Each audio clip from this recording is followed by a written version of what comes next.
L'étage supérieur du lobe de Roger commence à bien prendre forme. Pas mal de travaux de peinture ont même déjà été effectués. Aujourd'hui, je vais poser un stratifié. Pour cela, j'ai attendu que la chape est suffisamment séchée. Une bonne ventilation est ici primordiale. Comptez au moins un temps de séchage d'1 semaine par centimètre d'épaisseur. Roger pose d'abord un pare-vapeur. Ceci est indispensable car l'humidité résultant de l'occupation de la maison pénétrera toujours dans la chape et cherchera à s'échapper par le haut. Le pare-vapeur retient l'humidité de telle sorte qu'elle peut uniquement s'échapper par les côtés, autour du stratifié. Lame du stratifié est en HDF, des fibres de bois comprimées. Elles sont sensibles à l'humidité. Le pare-vapeur doit aussi monter d'une quinzaine de centimètres contre les murs. Il referme le joint qu'il a dû réaliser pour passer autour du piquet d'appui avec un solide adhésif.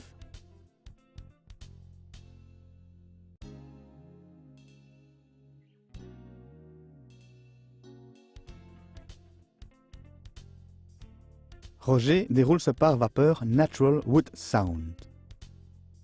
Le nom l'évoque déjà. Ce matériau permet d'obtenir un bruit de pas dessus stratifié dont la sonorité approche celle du bois massif. Les lais doivent être ajustés et donc certainement pas se chevaucher. Avant de poser le stratifié, Roger mélange des planches de différents paquets pour que les éventuelles différences de ton soient invisibles. Tous les préparatifs sont faits et le travail le plus agréable peut commencer, la pose du stratifié. Effectivement, c'est un travail agréable, surtout quand vous voyez avec quelle facilité les planches pivotent l'une dans l'autre.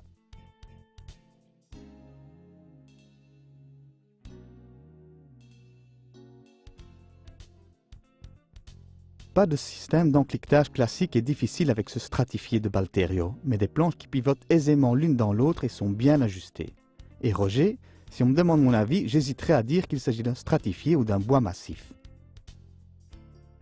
C'est aussi le but doit être mis en œuvre en effet pour le faire ressembler au bois. Une rainure en V tout autour, un dessin de bois fidèle à la nature et surtout une épaisseur de 9 mm qui, conjugué à la sous-couche spéciale, crée un bruit de pas similaire à celui qu'on entend sur un parquet massif. Roger choisit clairement la qualité. Ici, il bénéficie également de 25 ans de garantie. Un stratifié très durable et sans entretien. Que voulez-vous de plus ?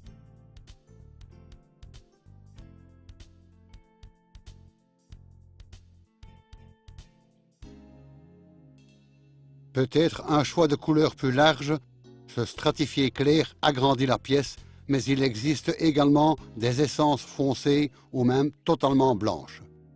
Vous avez peut-être déjà constaté que Roger scie ses planches à chaque extrémité précisément un peu trop court.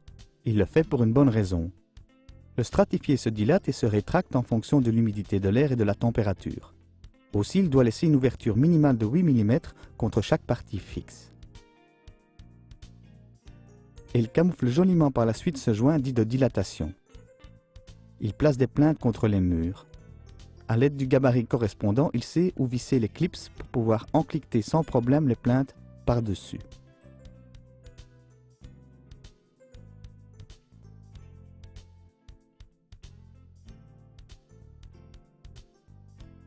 Les coins sont également joliment finis, car il raccourcit les plaintes proprement sur mesure avec sa scie à onglet. Et il évacue la sciure avec son Dust Buster. Un homme adroit qui travaille vite et proprement. N'est-ce pas le rêve de toute femme? Il connaît aussi une solution contre la rampe.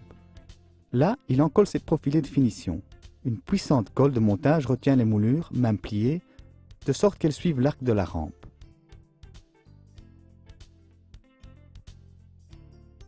J'ai effectivement posé le stratifié en premier lieu et je ne place les portes qu'ensuite. Ceci m'évite de chipoter aux encadrements et aux chambrans de porte.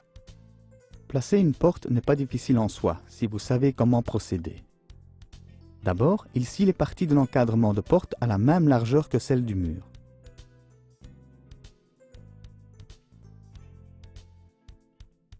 Ensuite, il peint toutes les parties de l'encadrement de porte ainsi que les chambranles de porte. Dès que la peinture est sèche, il visse l'encadrement de porte ensemble. La distance entre les traverses dépasse de 4 mm la largeur du panneau de porte. Ensuite, il place l'encadrement dans l'ouverture de porte et place de niveau uniquement la traverse contre laquelle les charnières seront appliquées. Quand il visse les parties de charnière, suspend la porte et la ferme, il voit parfaitement de combien de petits blocs de remplissage il a besoin pour fixer l'autre traverse de porte. Il visse la traverse de porte dans des trous amorcés et fraisés. Il ne reste maintenant qu'à y clouer les chambranles, puis à boucher tous les trous avec un enduit rapide pour bois. Poncer légèrement et encore corriger un peu les taches.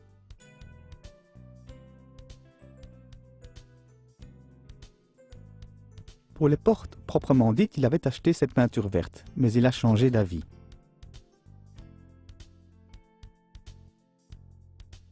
Pas de problème, il retourne chez Brico avec le pot de peinture verte qui lui reste. Celui-ci est tout simplement remboursé, sans discussion.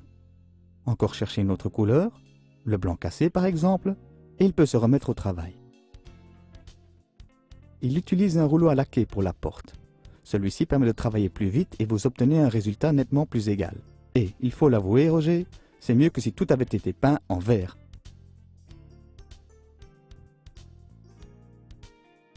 Ce palier est en fait totalement fini ici. Si vous voulez relire en détail tous mes petits travaux, c'est possible. Tout ce que je réalise se retrouve dans Dobit Magazine.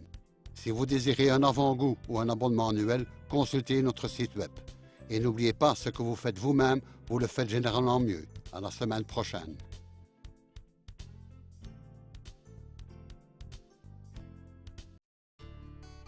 Tout le monde sait qu'un aspire-tout est pratique dans le bricolage. La poussière, les morceaux de briques, l'eau, vous pouvez tout aspirer. Mais parfois, ce n'est pas utile et cela reste un appareil lourd et encombrant. C'est pourquoi j'ai acheté ce Dustbuster. Oui, Roger a bien vu les choses. Le Dustbuster Pivot Nose de Black & Decker est non seulement pratique dans les tâches ménagères, mais aussi dans le bricolage. Ce n'est pas un simple mini-aspirateur, le nez peut pivoter, vous pouvez l'allonger et une brosse peut même y être adaptée. Pour toutes les situations donc, un filtre propre est essentiel pour une force d'aspiration optimale. L'air chargé de saleté tourne à grande vitesse dans le Cyclonic Action, de sorte que le filtre reste propre plus longtemps et vous pouvez nettoyer le filtre avec ce bouton. Si l'espace collecteur est plein, vous poussez simplement sur ce bouton et vous pouvez le vider. Roger a visiblement l'art de dénicher de nouveaux produits qui facilitent tout. Et cet appareil peut constamment rester dans le chargeur. C'est aussi pratique. Bonne chance avec ce produit, Roger.